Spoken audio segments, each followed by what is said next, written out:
In 1989, something happened that sounds almost impossible.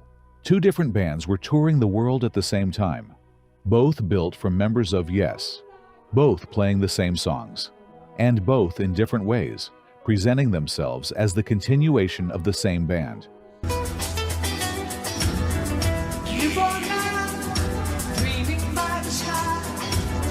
One of them officially was Yes. The other featured Jon Anderson, Bill Bruford, Rick Wakeman, and Steve Howe, the musicians most closely associated with the band's classic sound.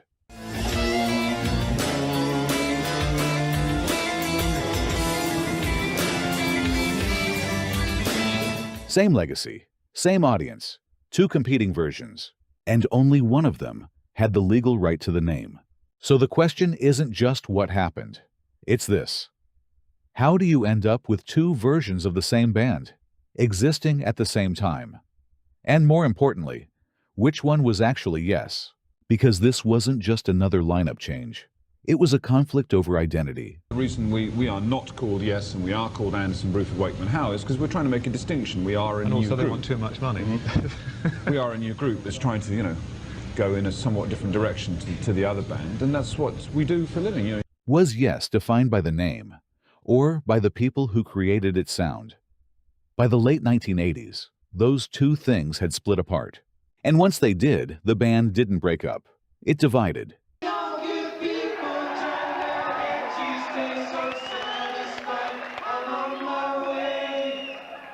To understand how that happened, you have to go back a few years. Because by the early 1980s, Yes was already unstable. The classic lineup had dissolved, and the band was facing a very different musical landscape. Punk and new wave had pushed progressive rock out of the center of the industry. So when Yes reemerged in 1983 with 90125, it wasn't a return. It was a reset. It can happen. You can mend the wires. A new guitarist, Trevor Rabin, became a central creative force. The music shifted, shorter songs, tighter structures, stronger hooks, and it worked. Owner of a Lonely Heart became their biggest hit. For the first time, Yes wasn't just influential, it was commercially dominant. But the shift came at a cost.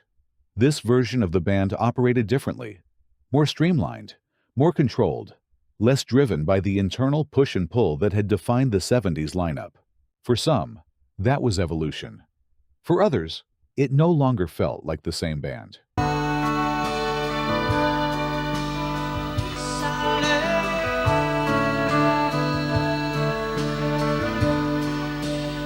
For Jon Anderson, that gap became impossible to ignore. He was still the voice of Yes, but creatively, the band was moving somewhere he didn't fully recognize. By the mid-1980s, staying meant accepting a version of Yes that no longer aligned with his idea of what it should be. So he left, and instead of starting something new, he did something far more unusual. He went back to the musicians who had defined the earlier sound of the band. Back to the version of Yes that many fans still considered the definitive one. And within a short time, that idea turned into something concrete. It makes me think that sometimes if you dream strong ideas, it comes around. One thing I must add to your last question about Chris. Chris, to me, is a great bass player. I work with, I think, the best of their style musicians. I only try to work with the best of the style. Steve Howe, Trevor, Chris, Bill, to me are the best. I haven't heard anybody near them like these people. So I'm very, very fortunate. So, but I know inside that the Yes has got to get better. By 1988, Jon Anderson had reconnected with Bill Bruford, Rick Wakeman, and Steve Howe. Together, they represented the core of the band's classic identity. And when they started playing together again, that identity returned immediately. Same musical language, same instincts, same sound, which raised an obvious problem. If this sounded like Yes, and was made up of the musicians who defined Yes. Then what exactly was it? Legally, the answer was clear. It wasn't Yes. The name and everything attached to it remained with the existing lineup. So instead, they used no traditional band name at all. They called themselves exactly what they were: Anderson Bruford Wakeman Howe, ABWH. Space between the focus and knowledge of love. The summer chance get there at time. My soul should temperate rules of God.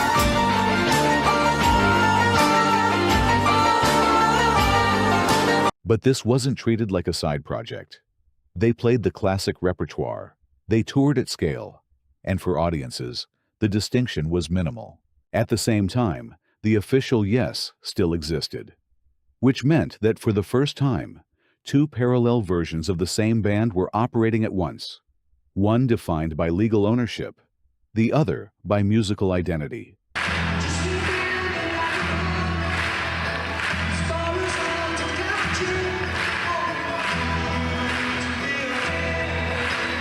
By 1989, that situation became impossible to ignore.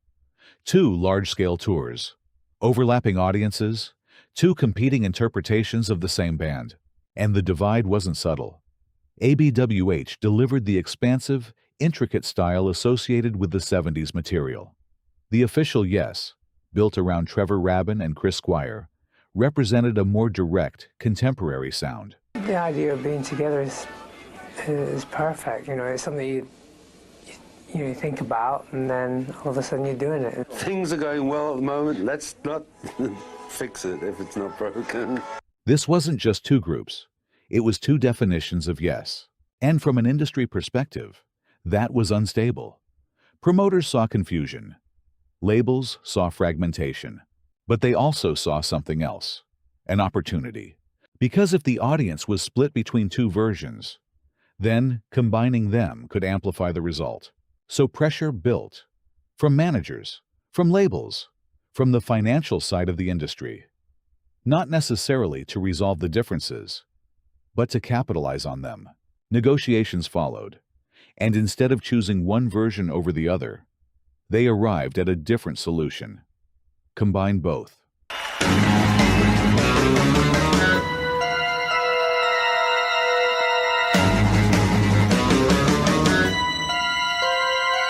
By 1990, that idea became Union, an album and tour featuring both lineups, 8 members in total. On one side, Jon Anderson, Bill Bruford, Rick Wakeman, Steve Howe. On the other, Trevor, Rabin, Squire, Tony Kaye, and Alan White.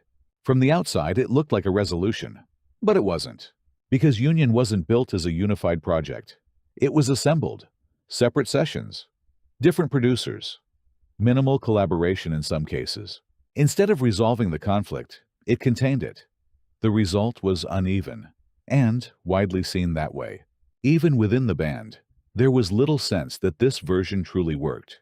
It solved the external problem, but not the internal one. After the tour ended, the structure didn't hold. The 8-member lineup dissolved, and the band returned to what it had been for years. A shifting set of lineups, directions, and interpretations. Which brings us back to the central question. What defines a band? If it's the name, then the official version of Yes was the real one. If it's the sound, then ABWH has an equally strong claim. And that's the point. This wasn't just a split between musicians. It was a split between two valid definitions of the same identity. One institutional, one musical, and neither one fully complete on its own. For a brief moment, both existed at the same time. And, instead of resolving that contradiction, Yes exposed it. Not as a problem, but as something that had always been there.